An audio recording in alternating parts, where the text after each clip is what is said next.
Hi, my name's Matt. I'm a physio for My Physio SA. If you're about to have lumbar spine surgery or low back surgery, this video is for you because I'm going to run through today some of the exercises that we'd recommend that you can do post-surgery.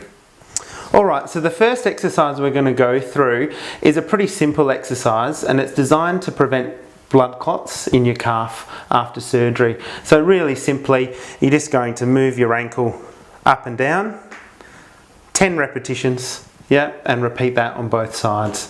And this can be done for all of these exercises 3 times a day when you're at home, and repeated 2 sets of 10 repetitions for all of them. Okay, so that's the first one. The best thing to do for blood clots is actually get up and walk around. So, as soon as you can get up in bed and do that, then that's going to be great. All right. So the next exercise we're going to go through is about trying to get some movement and some flexibility back into your hip and to your pelvis and to your lower back area. After surgery, the back is designed to move, so the more that you can get that movement back, the better your recovery is going to be. So the next one we're going to do is just to slide your heel up and down along the bed.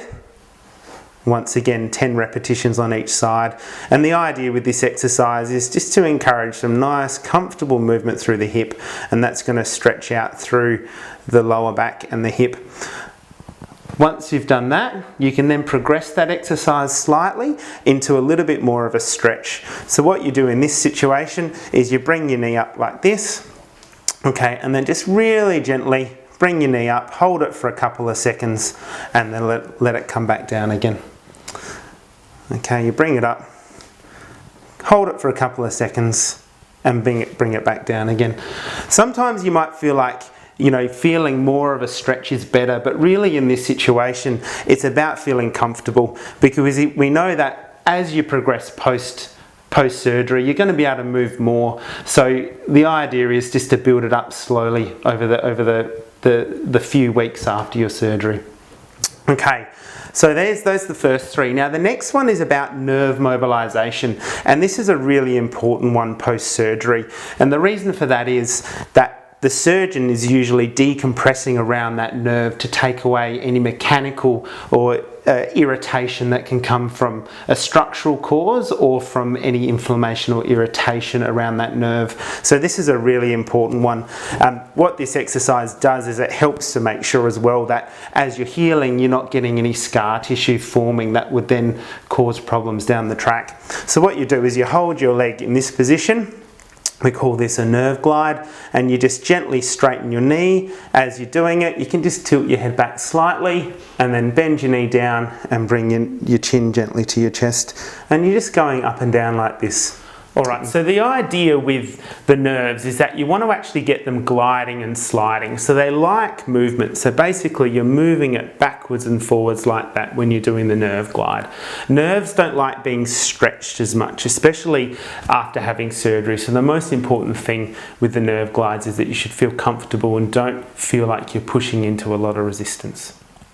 Alright, so the next exercise is about encouraging functional movement.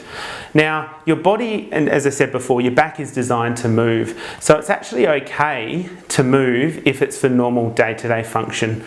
So the next exercise we like to do is a sit to stand. So what you do in this situation is you're going to bend forwards at the hips, okay, and you get your nose out over your toes, and then you're going to stand up. Okay, and then you sit down again by sticking your bottom out backwards and sitting down. Okay, and you stand up, and sit down. And that's going to help you get used to that normal functional bending movement that you're going to need for day-to-day activity. And the last exercise we do is in standing, and it's quite simply just some side stepping or some sideways walking. So what we do in this situation is in standing is we just get you to take some steps sideways, one way, and then sideways the other way. And this is easily done in your kitchen across your kitchen bench, or if you've got a good table, you can just do some steps one way and then the other way. And that's really good just to try and get the muscles around the hips starting to work. And they're really important when you look at recovery post-back surgery. Well, thanks for listening in today. I hope you've got something out of it in terms of some of the exercises that you can do post lumbar or low back surgery. I think the important key points here is we're really trying to encourage that you get back and moving to help with normal functional movement that you need on a day-to-day basis. So the things are to be comfortable. Don't feel like you have to force or to push into any discomfort. So everything should feel comfortable. It's normal after surgery when you start to use your muscles that you might get a little bit stiff and sore initially. And I'd encourage you, if that's the case, to contact your physio and to discuss it with them, because most of the time it's a normal response and nothing to worry about. And the other thing is that every surgeon and every surgery is slightly different. So it is actually really important that you check with your surgeon and discuss with your physio to make sure the exercises you're given are actually right for you.